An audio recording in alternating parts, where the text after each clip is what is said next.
Hello team, welcome to another ATPG of Politics video with myself, Jonathan M. Pierce. This is Ukraine War News Update, first part thereof for the 17th of March 2024. My boys' rugby match has been cancelled, so I'm here. Actually, I would have been here a lot earlier. I was watching reactions to the White Stripes. Anyway, that's just random. What do we have? So, we have the Ukrainian General Staff figures for the Russian losses for the day before. All the usual caveats apply. You can find them in the description to the video below. We have some high numbers in a number of these categories. Yet again, 1,160 personnel lost is a large number. I mean, it's an unsustainable number, really, but it's what we have seen recently. I was listening to, as I keep saying, Andrew Perpetua's live stream the other night, and he was talking again about how sustainable these losses are. And he was like, if the Russians were to lose the numbers of equipment they're losing at the moment in a continued fashion, they would be unable to sustain this war within a year.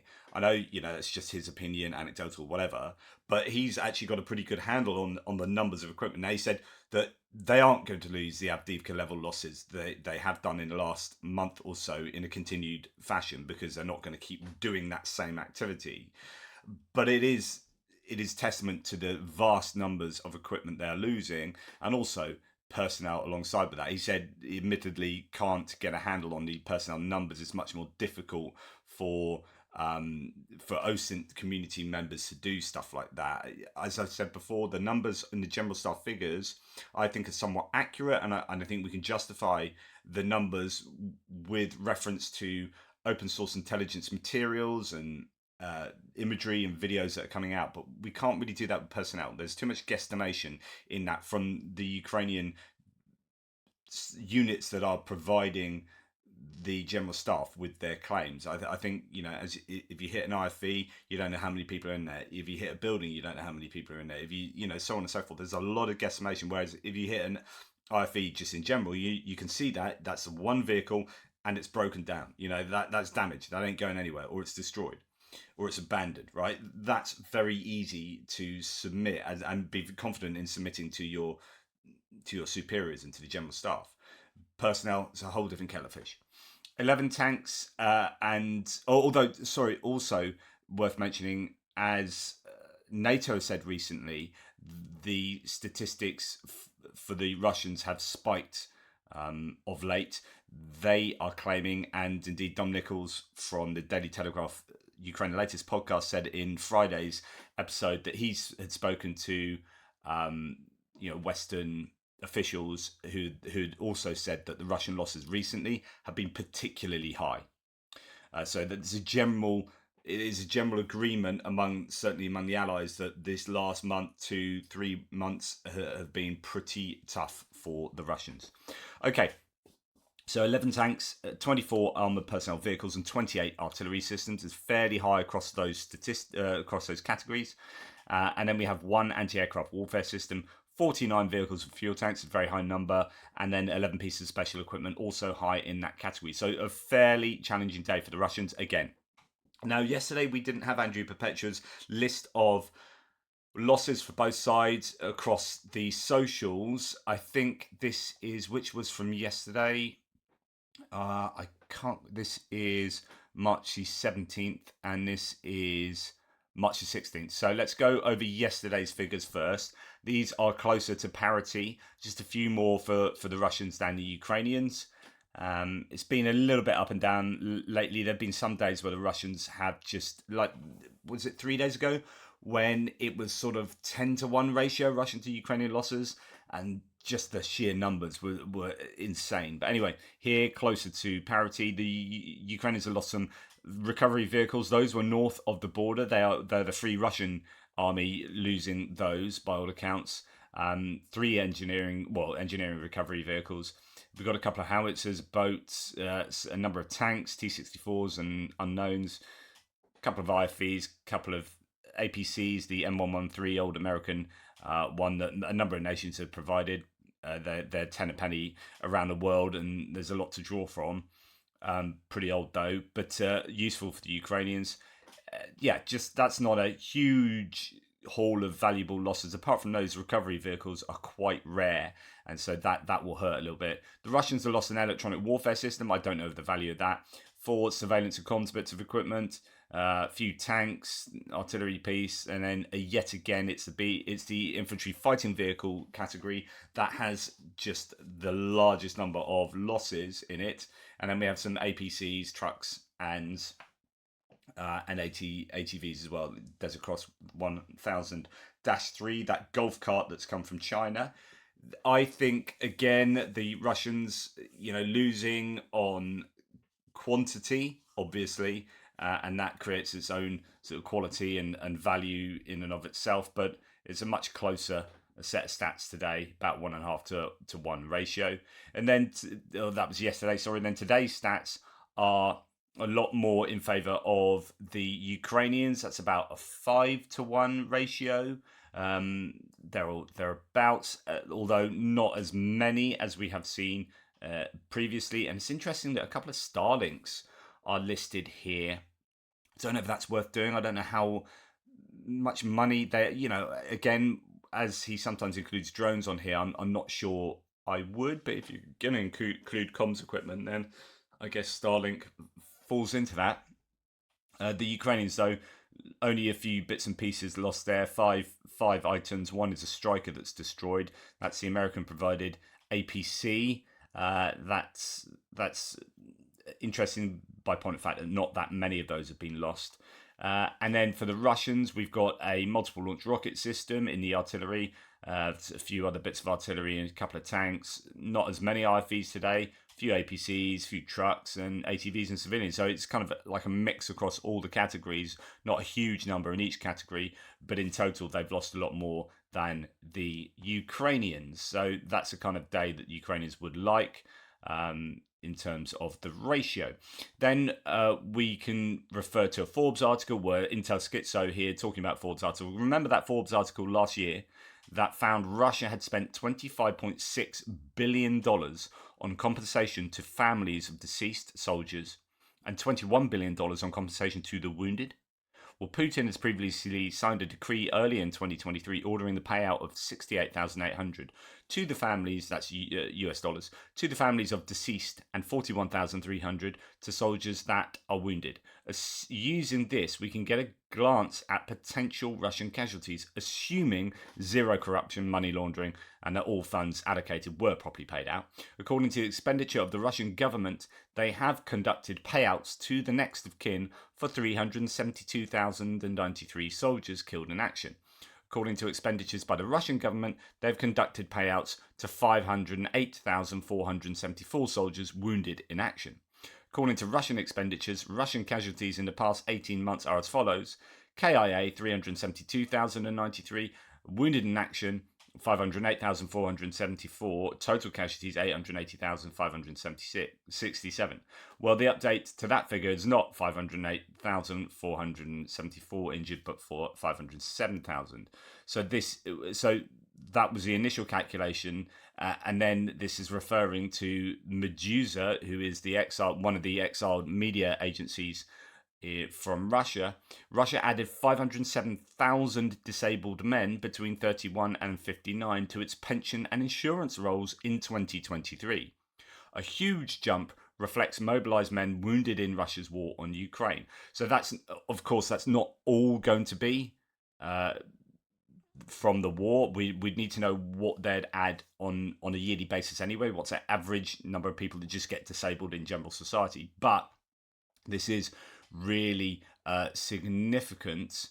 Studying data from Russia's pension and social insurance fund, journalists from Verska Media found that the number of men between the ages of 31 and 59 registered with disability spiked last year by roughly 30%. Okay, so that's a spike, but then that's on 2022, I would have thought, which would have been higher from the war then anyway, so we would need to see a spike on 2021 figures. Record growth in the last 8 years. Reporters also found another, albeit smaller, rise last year in the number of disabled men between the ages of 18 and 30. Demographer Alexei Raksha told the outlet that the rising number of Russian men with disabilities is likely a result of wounded soldiers returning from Ukraine. In late 2022, the State Statistics Service stopped releasing data of the number of younger disabled men. Okay, so that tells you pretty much all you need to know. They're not releasing the data because it can be used against them, and it's also not good. It doesn't find in their favour. Highlights the loss of nearly 1 million men, as at least a further third would have died. Note also losses do not include mercenary forces like Wagner, confirmed 20,000 killed in Bakhmut alone, units such as DPR or LPR, foreigners, etc. So there's so many caveats to add to this, but my takeaway from claims like this is that the Russians have lost a lot of people. And these stats are generally now accepted to be dead and wounded. In fact, they're not generally accepted. The Ukrainian General Staff came out and admitted this recently. So their 430,000 is wounded and dead. How many of those are dead, I don't know.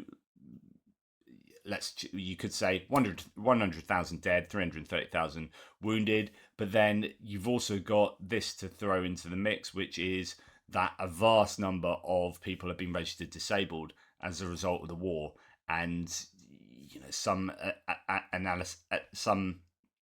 analyses are stating that that's a huge number. So who knows? But this war is hurting Russia. That is without a doubt.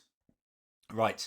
I don't know why that's in the wrong area. Now, this was a Russia on fire incident again. We haven't seen this for a long time, actually. I'm sure they've been happening, but smoke from a new construction site in Yanino, located in the Vzhevolsky district in Leningrad Oblast in Russia. Actually, there was one I meant to share with you the other day. I'm going to find that because it was mental. It was this one from the other day. I don't think I showed it to you, and I meant to. It's from Tver. An unfinished high-rise apartment building burst into flames. The fire enveloped the entire wall of the building in a few seconds. This is just absolutely mental footage, this. And this is a whole construction site, you can see there.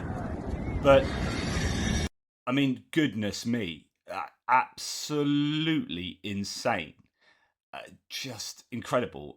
This is happening not uncommonly across Russia.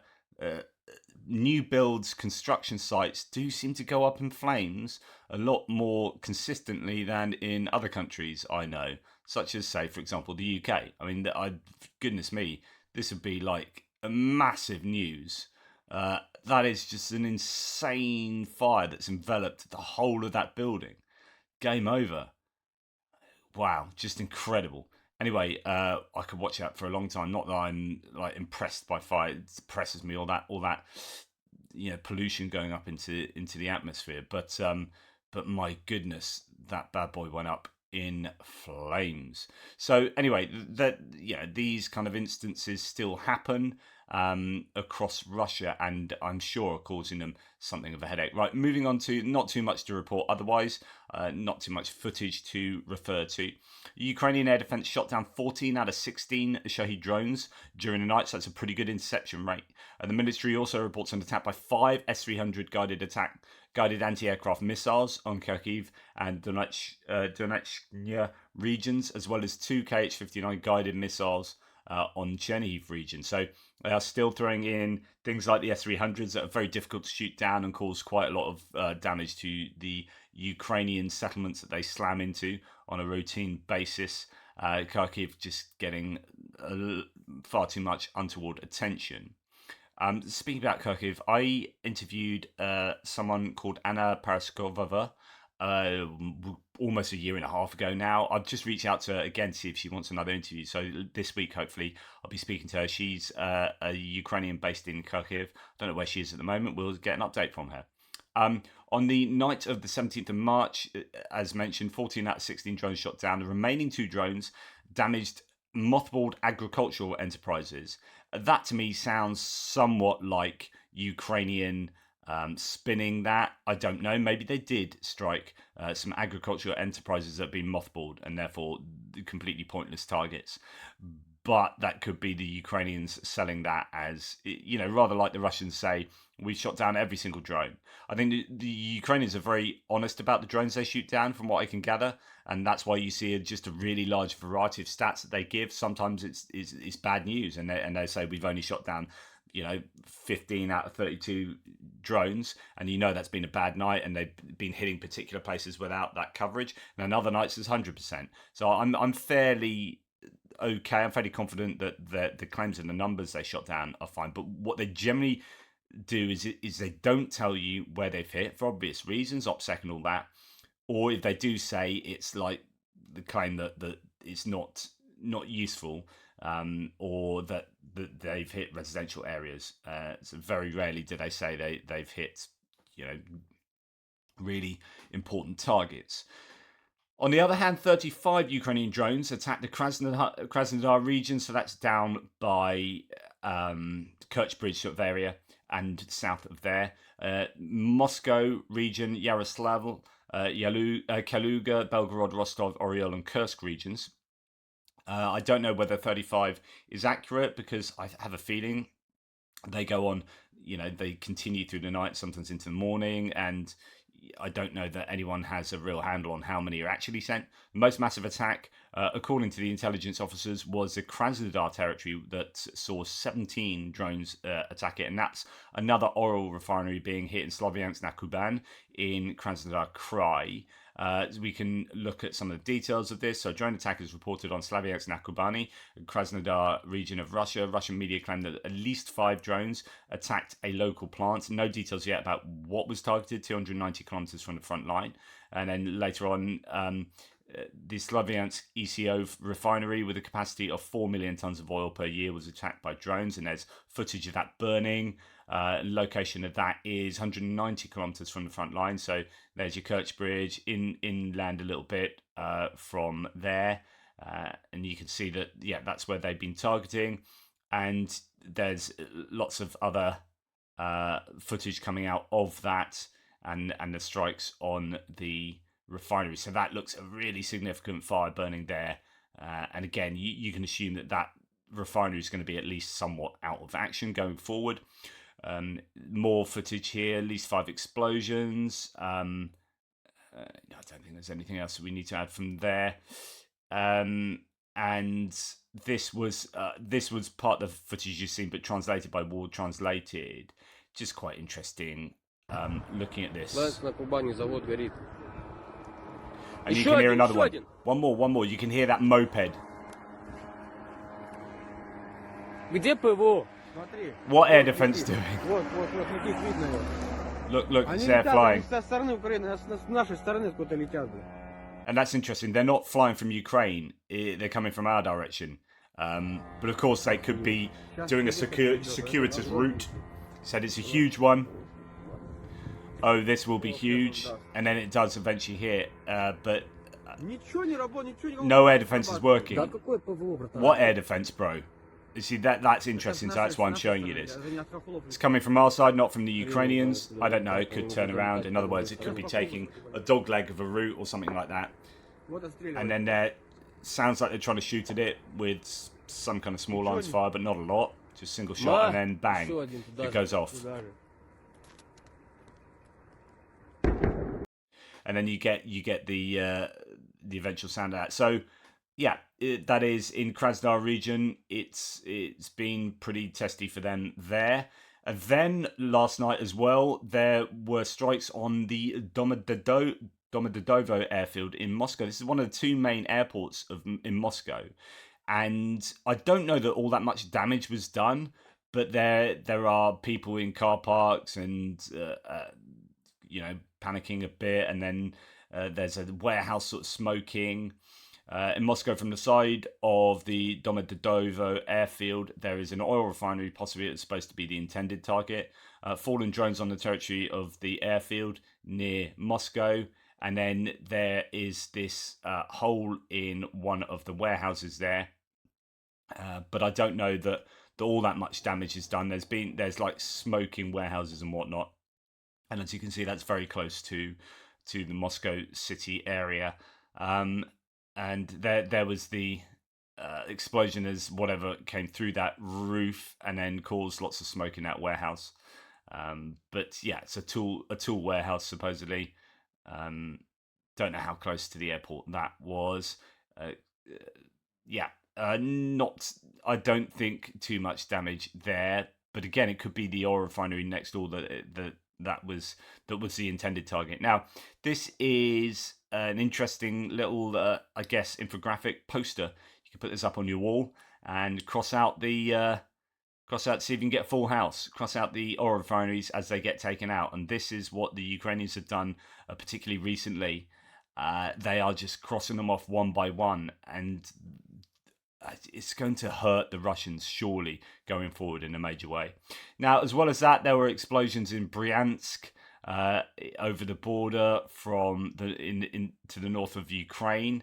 I don't know what damage has been done there, and then Berdyansk as well. Russians say an IED went. Oh, that's why I had this in the other one, because it wasn't a strike. This was an IED going off in a school thought to be used as a polling station. So a bit of partisan activity for the for the partisans in occupied Donetsk, I guess this is. Is it? No, Zaporizhia, Berdyansk. Could well be. Anyway, blast occurred in a residential area. No injuries, but I presume that's an attack on the elections. Now, when we go to other bits and pieces, just a claim that at the moment Twitter is really suffering from troll farms, Russian troll farms. As Null Report says, the amount of link in bio bots. So these are bots that put link in bio in their tweets and whatnot, and it's just something they do. Posting under regular posts is getting out of hand. The same goes for the chat GPT driven accounts. So it's not just troll farms of people pretending to be other people. These kind of sock puppet accounts, or like on behalf of the Russian government, taking on all these different profiles. But also they artificial intelligence is playing a part with these chat GPT kind of tweets where it's automatically generated. It's becoming a huge problem. I don't know what social media platforms can do about all this. Well, one thing is probably not sack most of your moderators, but there needs to be work across the board on this, because when they're working on behalf of a opposition or foreign government, then this is essentially a form of warfare. It really is. And it's like, if you were attacked with tanks, you never sit back and go, "Oh, they got freedom of movement. Oh, these tanks, for their free." We can't censor people's movements, right? Yeah, you're free to move. And then people say stuff, you're like, freedom of speech. We can't say anything, freedom of speech. Yeah, but they're attacking us with their words. Yeah, but they're free to do that. Yeah, but they're automated words being generated by a government that is attacking with tanks elsewhere. Like, should we not do anything about that? Nah, freedom of speech.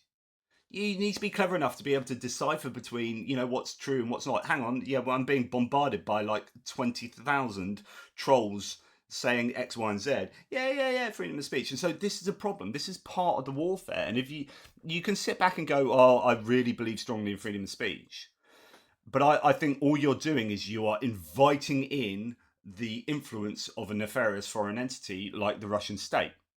So therefore, social media platforms need to do something about this. This is part of the war. And this is a part of the war where the Russians are winning, or at least they're gaining influence. This will have an effect on all of our elections going forward, unless we do something about this. And that means we need to regulate the social media companies so that they do something about it. Because if they don't do something about this, then Russia will gain influence in our societies, as they already are. Right. Siberia Battalion claims that they've captured the administrative building in Gorkovsky village in Russian Belgorod Oblast. No official confirmation from Belgorod authorities has followed. Reportedly, the Siberia Battalion consists of Russian citizens fighting on the Ukrainian side, says Anton Koschenko. So there's still lots and lots of claims concerning what's going on north of the border. I don't really know what they have achieved and what their successes have been. Alongside this, announcements of explosions from Navalny's squads. Quote, our agents have already planted explosive devices. Each of them will detonate on our command at the Kursk railway station, Belgorod railway station, the Prokhorovka railway station in Belgorod, and the Serzhine station in Belgorod, and the supplier to one. I mean, who knows? I have no idea the provenance of these claims. But there could be partisan activity that sits alongside the elections. And the elections themselves, there's so much to report on this. I mean, basically, you're not supposed to have like pictures of Putin or in the polling stations because, of course, that influences your sense of who you're going to vote for. So they're supposed to put as they have done in some places, like blankets or whatever, over posters and pictures. Several polling stations removed portraits of Putin from the walls, but only on the third day of voting. It's like, oh yeah, I suppose we better be seen to do that. The day before, the Election Commission of Murmansk region of Russia said that Putin's portraits at polling stations are not considered as agitation because it's a state symbol. Yeah. I mean, there's so much, there's so much I could say about these elections. Some polling stations are offering vodka as you go in to vote. You're like, really? Yeah, a woman was with green dye. So we've seen this a number of times. There's another woman being detained in Yekaterinburg at the polling station in Gymnasium number 13. According to the newspaper, she turned out to be a doctor of sciences and professor at the Ural Federal University. At that moment, the woman is in police department. She faces a criminal case. Unfortunately, such solitary forms of protest cannot make a difference. I truly feel sorry for this brave woman who lives among millions of cowards. If there were tens of hundreds of thousands of protesters, they could change everything. Sadly, there are only a few of them. But yeah, there you go. I've seen so much footage from inside polling stations. Here's another one. Elections are a complete joke in Putin's Russia, as you've got someone with a machine gun walking into polling booths that are supposed to be private and checking, what people are voting for. There are counterclaims that these are fake videos. I don't know. Coming from the Russians, of course, are going to say that, but who knows? And then you've got someone being arrested. I don't know why. As Darth Putin here says, when you vote for the wrong candidate. But, what is the wrong candidate? Because as someone else says, Russia's presidential candidates 2024. This version of Putin, that version of Putin, or this version of Putin. Who knows? So at least 15 criminal cases have been opened on the first day of Russian presidential election. Some locals tried to start fires. I've seen one where someone's in a voting booth and sets fire to something and then flings it out over like the voting sheet. The ballot, and then it flies over and lands just on the floor over there, starts a larger fire. I mean, there's some incredible stuff coming out of some of these polling stations. Some locals tried to start fires using Molotov cocktails at polling stations, or poured paint, iodine, or ink into ballot boxes, according to the Novaya Gazeta Europe. And then trying to control the narrative, the Russians have said there are lots of international adjudicators, international observers of the elections to make sure they're all going well. But then they're all from like really not dodgy places, but some of these states that have had like coups in Africa and all sorts of random people and countries doing the observations. It seems highly dubious to me. And then you got this numbnut.